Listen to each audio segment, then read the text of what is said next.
Mikhail, and today we're going to go over the TRX Lunge. So TRX is actually a great little equipment to use anytime where you're dealing with maybe imbalance issues, you're a beginner, and you just want to start something with super basic that you can gradually improve and increase. So with the TRX, you're going to start off with gripping both handles, okay? So just like the regular lunge, you're going to have that firm stance, and you're going to step back for a reverse lunge. Once you step back, again, you're going to descend down, so you're bringing your knee down. You're going to see that 90-degree angle. Head, shoulders, and hips are in line, so I'm neutral right here. Pushing through with that front leg to bring you back to that starting position. I'm going to do a couple reps. Again, descending down, chest nice and tall. Using that front leg to come back up. I'm going to show you this on this side, okay?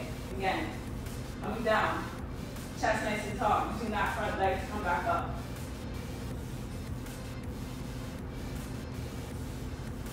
And ultimately, over time, you can then progress to a dumbbell.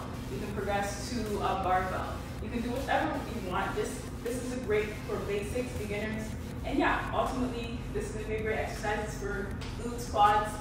So yeah, I hope you guys enjoyed this video, and I'll see you in another one.